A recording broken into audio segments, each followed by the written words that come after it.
السلام عليكم إخواني المتابعين. اليوم سوف أستعمل نوعين من التغذية البروتينية للنحل في 4 خلايا: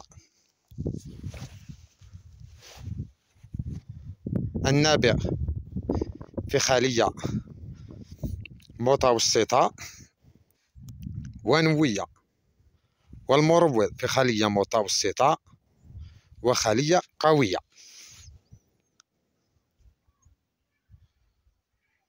وسوف نلاحظ الفرق بينهم بعد أيام. الآن سوف أريكم موضع كل خلية لتتابعوا كل خلية بفيديو خاص لها إن شاء الله.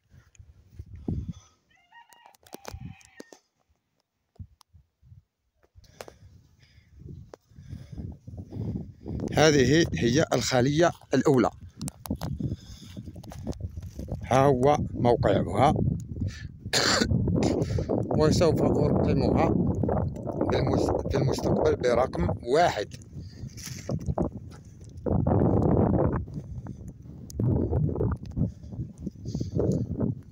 وسوف أقدم لها المروع.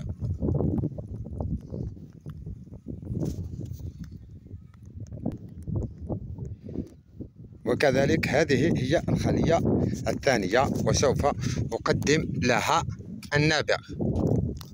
نعم، إنها بنفس قوة الخلية التي صورتها منذ قليل.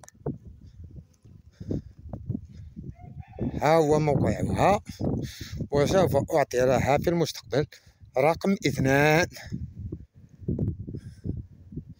وهذه تحتاج لتغيير الصندوق للتذكير.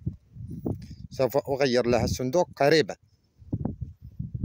سوف أستعمل عجينة النابع.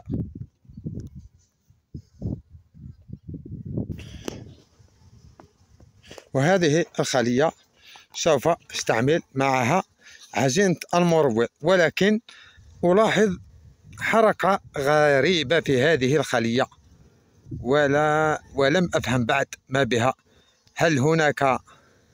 هل دخل طرد آخر على هذه الخلية؟ وماذا يحدث؟ النحل في الأرض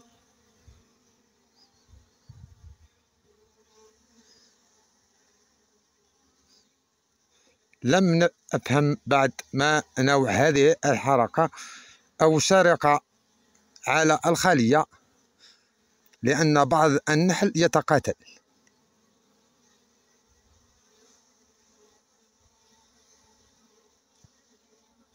أو أن الخلية تفكر في التطريد.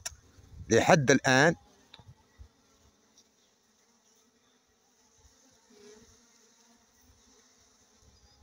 المهم، هذه سوف استعمل خلية نستطيع أن نقول عليها قوية، على 8 إطارات أو 9 إطارات.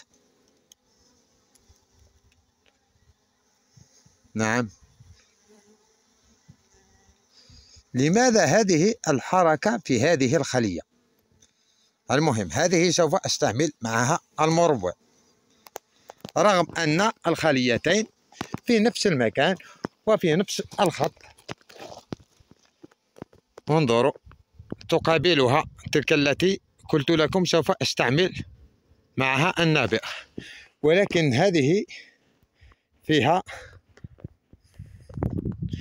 حركة غريبة جدا. وسوف ترون هذه لحد الآن. هذه السروع عادي. نعم، هذه على 6 إطارات أو 5 إطارات.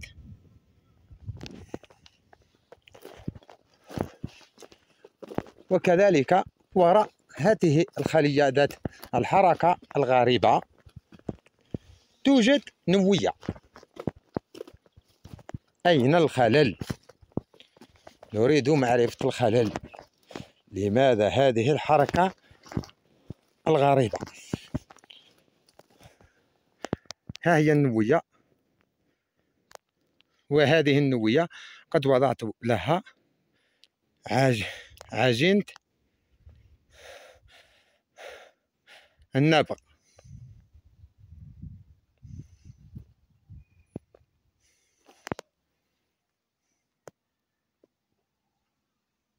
وسوف أذهب إلى خلية تقابل ولكن في الجهة العلوية لإطار. وكذلك هذه الخلية فيها حركة غريبة.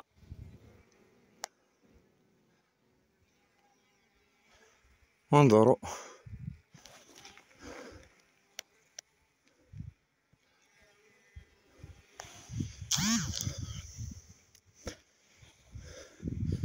هذه كنت أستعمل لها التغذية السكرية فقط. نعم، إنها تقريبا فوق تلك الخلية. هنا حركة غريبة.